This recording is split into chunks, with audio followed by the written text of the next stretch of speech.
Hello, hello, and welcome to the Humanity of Sales, where purpose meets profit. I'm so excited about our show today. We have an incredible guest, Mark Horoszowski from MovingWorlds.org. But before I get to introduce him, I just want to share a concept with you. When we talk here on the Humanity of Sales, where purpose meets profit, we talk a lot about that human-centric focus, and how when we take care of our people, when we take care of our customers, when we take care of our communities, it will come back to us. That purpose meets profit that we talk about. But I want today to take that step back first and ask yourself, what are you doing? What are you doing to serve you so that you can come into every interaction ready, that you're showing up as your best self? Because I see a lot of things happening out there where people come to the table frazzled and they've got a million things in their head and they're thinking about all of that during the interaction, and that's not human centric. You need to become present with the other person for that human centric focus and to get the best results. So, what are you doing? For me recently, I've really been focused on breathing. On breathing, yes, the meditative deep breathing that we've talked about before, but I mean just creating space to be. And last week I did this incredible, it was a day of silence. And the outcome for me, okay, I'm a speaker. You know I can talk. And to not be able to talk was challenging, to say the least. But once I got past that discomfort, and once I got past the discomfort of the people that I ran into, and just sat in the silence, it was so beautiful. And I learned so much in just one day about myself. I felt really connected to others, and I'm going to make a habit of this. I mean, not every day, probably not even every week. But if I could do this quarterly, I think it would really bring an element of peace to my world that will help me show up better.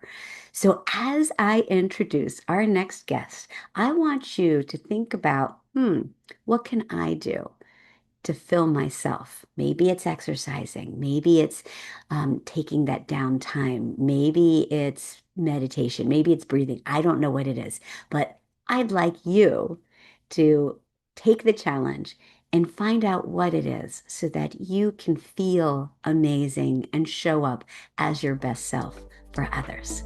And now it's time to meet Mark. So I told you how excited I was about bringing on our guest today. Mark is amazing. So Mark Horoszowski is the co-founder and CEO of Moving Worlds, a global capacity building platform that educates, connects, and integrates social enterprises into corporate supply chains. And they have supported organizations in over 110 countries and have unleashed over $52 million worth of expertise and resources to social enterprises. It's exciting. I can't wait to have him talk to you about it. Mark, welcome. Thanks, Heather. I'm really excited to be here today. I'm so happy to have you. And I have to ask you, did I do okay on your last name I or? you did great. Yeah, my dad who immigrated from Poland would say Horoszowski, but Horoszowski Oh, is very acceptable. it's close. Yeah, Yeah, I'll yeah, keep yeah, working on it. I'm yeah, yeah. sorry. Well, welcome and thank you. I just want to say thank you for the amazing work that you're doing out there in the world. Now, before we dive into what that looks like, it's the humanity of sales where purpose meets profit. So I want your take. What does humanity in sales or leadership mean to you? I love the question, and I think this is also why I love the show. Is to me, so often we make decisions without thinking about individual humans that are being affected by it, right? I think we tend to say, oh, this group of people would benefit by, right? If we're talking about sales, we usually have like our ICP, right? Our ideal customer profile. But that's at like this very aggregate level. We very generalize who people are.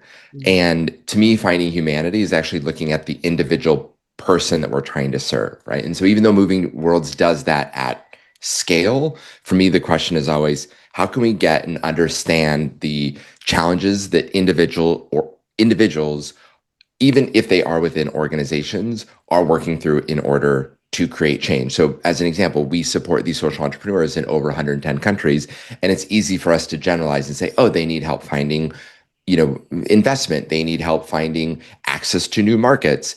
But if you go at like a very individual human level to what the founder of that organization is doing and understand the context of what they're working in and the friction points that they're bumping into, the different cultural contexts that they're working in, all of a sudden their stories are very, very, very different than even an entrepreneur who is at a very similar stage, but is working in a different industry, in a different geography with a different background.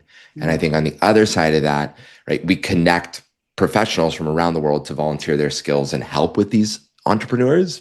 And similarly, like understanding that these working professionals, if you go, one by one and look at them and say, oh, wow, like this person has a family, they are trying to get promoted, they really want to do more altruistic cases, but they don't know how to find time to balance that amidst the demands of their day job and their aspirations for professional growth and the fact that they have two kids at home that they have to care for. So I think really just like getting in and understanding the individual humans that we're really aiming to serve, that to me is what finding humanity means. And I think that lens takes more work and it takes more emotional toll, and it ends up creating better services and better products that the world actually needs. Ah, I that's brilliant. Yes, yes, it's about the human to human connection. And I will tell you, Mark, that I feel that from you in every interaction, in everything that you do. So for those of you who are listening and don't know Mark yet, I will tell you that what he's saying is really what he does. And I want to point that out because, when we run across a lot of different people in our worlds, it may not be the case, but you do walk your talk. Now, when I mentioned in your bio that Moving Worlds educates, connects, and integrates, there's a little bit more there that you can give us. So can you fill us in a much better way than I'd be able to try to explain it for folks? Sure. Where, our belief stems from the fact that, the current economy right now is not sustainable and it's not socially equitable. And in fact, in many ways, we're even like backsliding on those two really important measures. And so, our belief is that we can be more sustainable and we can have a capitalist system that is also more socially equitable. But in order to get there, individuals, again, finding humanity, right? Like the individuals that are working in their day jobs, whether they're in marketing or sales or human resources, start to center concepts of sustainability and social equity into their day job, right? Into their business teams, into their business models. And the first step to do that is just creating awareness and creating education for corporate professionals to understand how you can integrate sustainability and social equity into your day jobs, Mhm. based on who you decide to contract with, how you manage your pricing structures, how you deliver your customer service and serve customers. And so that education component, for corporate professionals helps to answer that question of how can I help make my company be more responsible? And our answer to that is at a very human level, try and make your job, your role more responsible first. And there's lots of ways you can do that. So that's on one side of our platform. Now, the other side of our platform is we work with social innovators from around the world, over 110 countries, who have built business models that are world positive and people positive and planet positive first, meaning that if you read their descriptions, you're like, oh, that sounds like a nonprofit. But in actuality, they're using the power of market to grow. So to give you an example, there's one great entrepreneur that I just had the chance to catch up with on a virtual coffee chat. They recapture unrecyclable. I'm using like air quotes if you're just listening to the audio version. So they recapture unrecyclable plastic from landfills. Uh, they pay the people that are doing the sorting fair wages and give them equity in the company and benefits, right? Traditionally, these are all informal economy, right? Not employed people.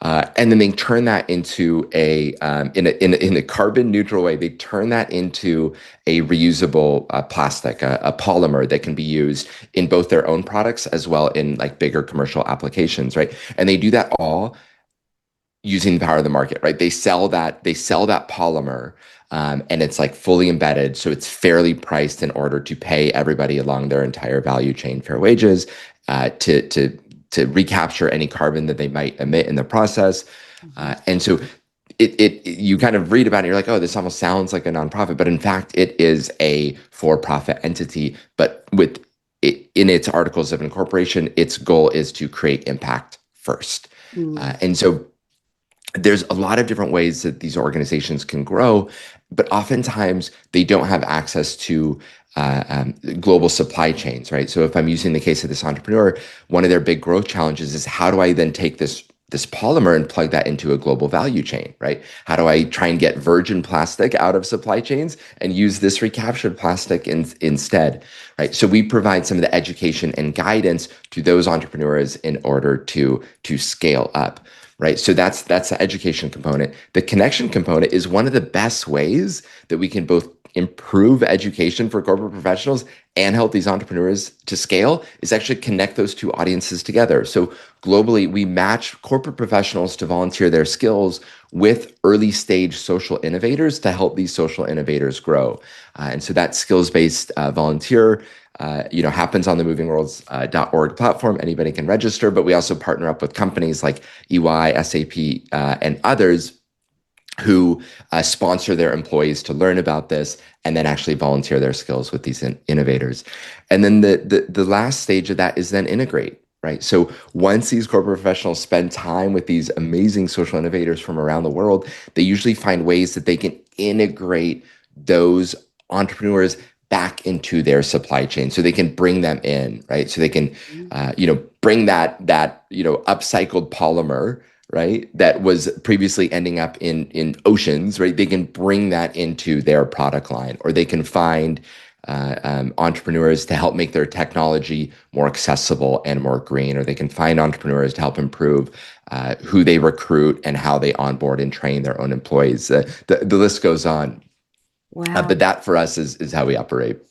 You know, it's so intuitive, like everything fits together like a beautiful web, right? And so it very uh, interactive, like every part helps the other part, and I really enjoy that. So when you're talking about the rise of this social entrepreneurship, do you think it's something that is on the rise? Like people, it's the awareness part that you were talking about, right? Is that there's a lot happening, but part of your job is to let people know about it. Is you tell me a little bit more about that?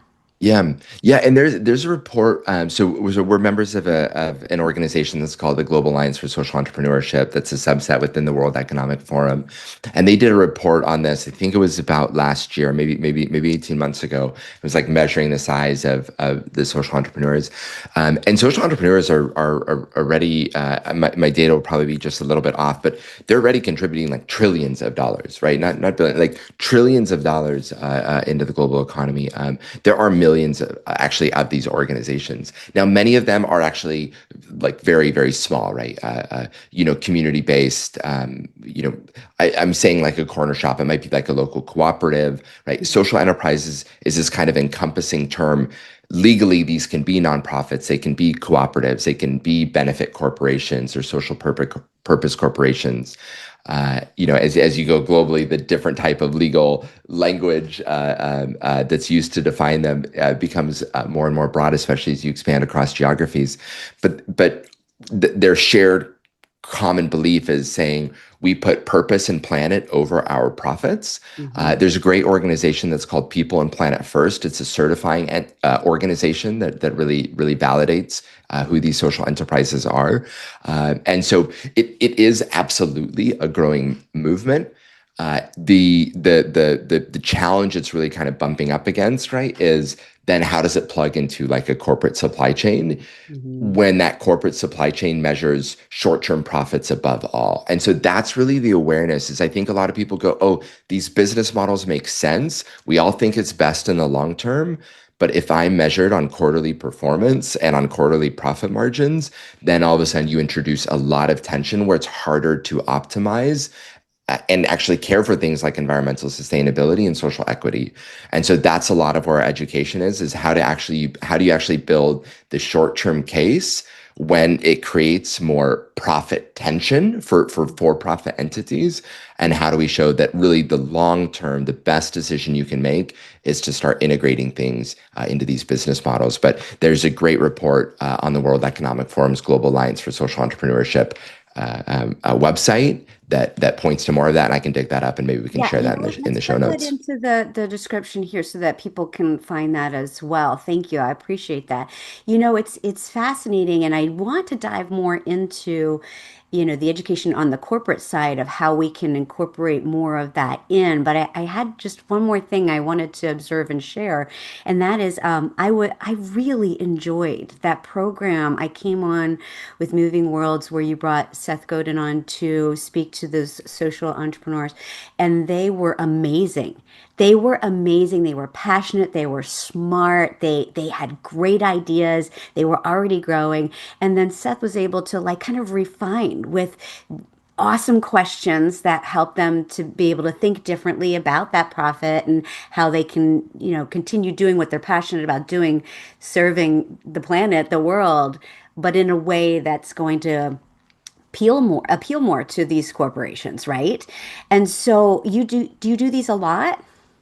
Yeah, so we do workshops with experts. Seth Godin was the most recent one. Yeah. Prior to that, we did one with Dan Ariely, who has multiple New York Times bestselling books. My favorite one being Predictably Irrational, which actually you would love because one of his big points was like why do people make he calls it predictably irrational. Like, why do they do irrational things, even if they think they will do otherwise in Right. certain situations? And he talked about the importance of creating these very like human-centered theory of changes and these very human-centered friction maps. Yeah. Oh, Anyways, love it that. was a great takeaway. We've got a summary of it on our blog. But what we find is that some of these experts, their content is widely available, Hmm. but the amount of learning that can happen when you see them in live interaction and live coaching entrepreneurs Hmm. to us was really kind of like breakthrough learning because more entrepreneurs can see themselves in these situations, right? And it's easy to like read something on a page and go, oh, in theory I understand that I should like create more demand for my products. Yes, this makes sense. But to be able to actually like talk to a Seth Godin and be like, hey, this is the thing and this is a challenge, and then to have these questions posed back, what we've heard from other entrepreneurs joining is they go, I saw myself in that situation, Right. right? More than I see myself as in like a page in a book. And so, yeah, we love these sessions because it really helps, I think, deepen the learning. I absolutely adore it. And one of the things that I love to do in my business is to do laser coaching, because it's different. And sometimes I'll do it, I mean, in a keynote, and then I'll just bring people up to the microphone and we'll do it right there in front Oh, of cool. everybody. And it's like what light bulbs. You see light bulbs. And I saw Yeah. light bulbs that, well, for me, I only saw Seth's. What he did to over these people's heads, they were amazing. It was so awesome. And so keep doing that. That's really cool. Now let's move over to the corporate side for a moment. Like you work with some very impressive and happy partners, right? So do you have any stories, any success stories of how you were able to make those connection points so that the leaders learn more about you know, how to incorporate this or how to help the social entrepreneurs, but then decided, ooh, we need this. We need this in our organization. Do you have any like that? Yeah. So, I think for whenever I have the chance, right, it's like I always talk about sustainability. I always talk about how to improve, social equity and how do we integrate that into business models. But when we talk to our corporate partners, we very much sound like a business, right? And I think it's so we spend a lot of time understanding who are our potential corporate partners. What do they care about? from their own profit perspective. Like we read shareholder letters, right? I look through 10Ks. Like we understand the business drivers of the companies that we're trying to find, right? And then on the finding humanity side of things, right? Then we end up interacting with the individual leaders within the organization, and we try and just deeply understand them as humans, as people, right? And I think what we see there is that, and I would imagine this would really resonate with your audience, is there's actually a lot of then like tension within the corporate, right? Where you have people who will go, I understand that I'm here to boost this company's bottom line and its shareholder value, and I'm like working actively at sales in order to do that. And I wish my company was doing more in my community, right? Or I wish it was doing more for our employees, or I wish the pay inequality was not so vast between our highest paid and our lowest paid, or even our middle paid and our lowest paid. And so what we find is like, as even working with corporate social responsibility leaders, who are interacting within the corporation, is that these corporate social responsibility leaders, yes, they want to do things for employees. Yes, they understand that they need to fit within the bigger kind of corporate and profit driven motive within the organization. But they also like, they're missionaries, right? And they really want to they believe in their company's mission, and they understand the profit tension. They understand shareholders, they understand investors, they understand all these things, but they really want to bring that mission come more to life. And they think that there are different ways that partnering with the social impact sector can do that, Mhm. right? Now, some of them are more geared towards like, they really care about their career at the moment, and they're very risk averse, and they're more interested in trying to get that paid promotion. And others are saying like, I'm on my way out the door, I'm going out with a bang, like let's just go big. And so just like spending time to like get to know these individuals as real humans, and building up rapport. And what's amazing is we learn a ton in that process, right? We get incredible insights, but we also get great ideas. Uh, and then from there, it's really like a more of a collaborative conversation to say, okay, we do this really well. We know you all are trying to accomplish, this thing from your corporate model and this thing from your impact sector. How can we do that together, right? And how can we center our social entrepreneurs in that conversation so that anything that we do is ultimately going to benefit this audience that we're trying to serve, right? And then in the long term, we want to be able to say, and then can we use the successful demonstration of that to then publish a report or share data or put more pressure or advocate or partner with policy groups to try and build more case for more formal integration of social enterprises into the economy. Mm. It's very powerful. I mean, I could spend, I know we have a short show and we're flying through it, but I could spend all day talking to you about this. And so Thanks, Heather. I'm just going to encourage you to keep doing what you're doing. But I also want to encourage our listeners right now to learn more, like the education side of it. So Mark, how can people reach you? What do you think is the best starting place for that? Yeah.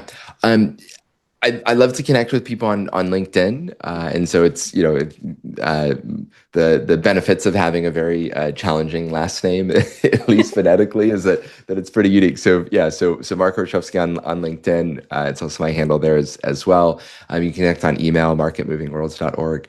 But yeah, if you also want to learn more, if you want to register, if you're like, hey, I'd actually like to start volunteering to support social entrepreneurs, or if you're a social entrepreneur and you want to get support from our global community, you can just go to movingworlds.org. And we have information right there on our page to direct you towards some of the resources you can access on your own, and then of course the actual like community, and once you're online, like the platform itself that we use to scale these connections across so many different countries is very kind of like self-service, right? It walks you through, and one of the biggest things that we see, especially for any corporate professionals that might be engaging, one of the things that we hear the most is like, I really want to do more, but I'm not sure what to do. Or all I've ever done is like 20 years of corporate sales. Like, how could I help a social entrepreneur? Right? We get this question like all the time. And the way that we've really designed the platform, the education, the connection experience is the platform also provides all the post connection support. So what should you talk about in your first call? Like, what concepts would be really helpful as you engage? Like, what do you do when things like really start, getting into motion? Or what happens if things aren't going well for some reason? Or what do you do now that your project is ending? So our platform gives guidance along all those stages to really help get people just kind of get their toes like just kind of into the water a little bit, and then from there. And I don't know if this is the best analogy. I probably need to work on a better one, but we've been saying it for years. Is we really think that volunteering is a gateway drug, right? Like once people kind of sample this and see the innovation that these social entrepreneurs have, and see how their own expertise and networks can be so catalytic, it really just kind of opens up, right? And then you can keep coming back as long as you have time to support the amazing network we have. It does. It feels good. I encourage everyone to do it. Now, when I started the show today, I was talking about how, if you want to be able to show up fully and really do all of these amazing things, that sometimes you have to take that step back and take care of yourself. So my last question before we head off, Mark, is for you. What do you do to stay full, focused, and able to show up doing this amazing work? Yeah, I've got a big list, and so I was trying to think of like which thing, because there's things I do like mentally, there's things I do physically, there's things I do socially, but I think that the kind of in reflection on it, I think the thing for me is we constantly live in tension, and not just like me as an entrepreneur, but I think I imagine your listeners, right? We always live in tension, social tension, business tension, right? Like career goals, business goals, what my manager says I need to do, what I think I should do, and and that tension is real, right? And it like it often kind of presents as like a shitty committee on your shoulder, just with this like really negative chatter. And to me, like the most helpful tip I ever got is like the goal is just try and get 1% better like every week, right? It's just like what's one thing you can do this week to just help you a little bit. And so that's taken me on reading a lot about like CBT, like cognitive brain therapy or behavioral therapy. Like how do you label your emotions in the moment, right? And then how do you then understand the situations that bring out these emotions, and how do you kind of like prep for those in advance? So reading about how emotions are made. It's actually a book that I loved. I think it's of the same title. Reading about how to deepen and improve social connections, reading how to improve my own kind of physical fitness and activities, whether that's like doing things that incorporate some yoga and mindfulness, or like getting out and doing a lot of trail runs, which is a big part of what I do. But I think that the theme of that has really been just know that it's like it's a really, really important investment. And all these books give you like these huge things of what to do, and then it's impossible to start because you're like, how do I make that many changes? Mhm. uh, but that's why I love the 1% better. It's like, what's just like the one little thing I can just experiment with this next week that might help, right? And then over the course of the year, all of a sudden you see like real step change improvements to help you care for yourself in the process, because that's the cost of trying to do well can often really rest heavily on you. And so self-care is actually like the start of doing well for others. Ah, I love it. That's so important. And I like it. You take the pressure off. Just one thing.